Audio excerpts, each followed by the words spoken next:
Hello friends, welcome back to my channel cooking with Sayani. সকালের তাড়াহুড়োতে চটজলদি breakfast হিসেবে ডিম পাউরুটি আমাদের প্রায় সকলেরই খুব পছন্দের, আর সেই ডিম পাউরুটির রেসিপি নিয়েই আজকের এই ভিডিও।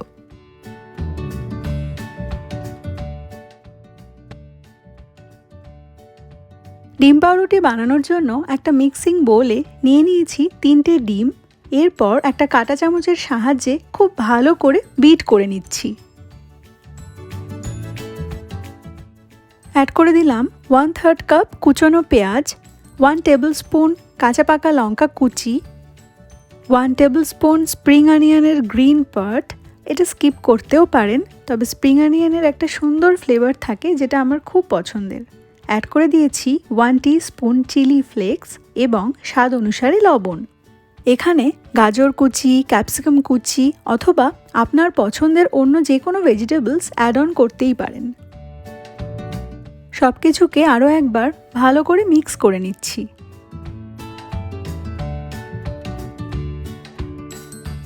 ফ্রাইং প্যান গরম করে তাতে দিয়ে দিচ্ছি 2 টেবিল স্পুন বাটার। বাটারের পরিবর্তে আপনি সাদা তেলও ব্যবহার করতে পারেন। একটা ব্রেড স্লাইস নিয়ে ডিমের মিশ্রণে ডিপ করে নিচ্ছি। ব্রেড স্লাইসের দু পিঠেই ডিমের মিশ্রণটা ভালো করে মাখিয়ে নিতে হবে। তারপরে ব্রেড স্লাইসটাকে ফ্রাইং প্যানের ওপরে রেখে দিলাম। এই একই রকমভাবে প্রতিটা ব্রেড স্লাইসকে ডিমের গোলায় ভালো করে কোট করে বাটারের ওপরে রেখে দিচ্ছি।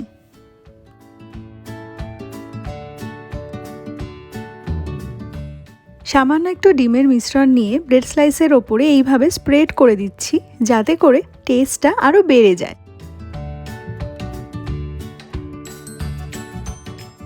লো টু মিডিয়াম হিটে 3 থেকে 4 মিনিট সময় ধরে একটা দিক কুক করে নিতে হবে। একটা দিক কুক হয়ে যাওয়ার পরে উল্টে দিয়ে অপর দিকটাও সেম প্রসেসে 3-4 মিনিট সময় ধরে একটু চেপে চেপে কুক করে নিচ্ছি। দুটো ব্রেড স্লাইস কুক হতে থাকুক, ততক্ষণে আমি আরও একটা ব্রেড স্লাইসকে ডিমের গোলায় কোট করে ফ্রাইং প্যানের উপরে অ্যাড করে দিলাম।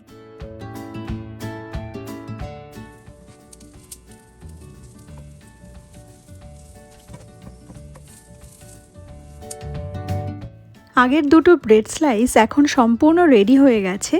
আমি এবার কড়াই থেকে তুলে নিচ্ছি, আর প্রতিটা ব্রেড স্লাইস কুক হতে টোটাল 8 থেকে 9 মিনিট সময় লাগবে।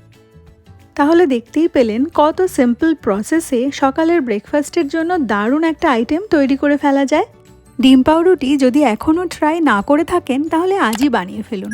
আর এই ভিডিওটা ভালো লাগলে প্লিজ লাইক, শেয়ার আর সাবস্ক্রাইব করে দেবেন। দেখা হচ্ছে নতুন ভিডিওর সাথে, ততক্ষণের জন্য বাই।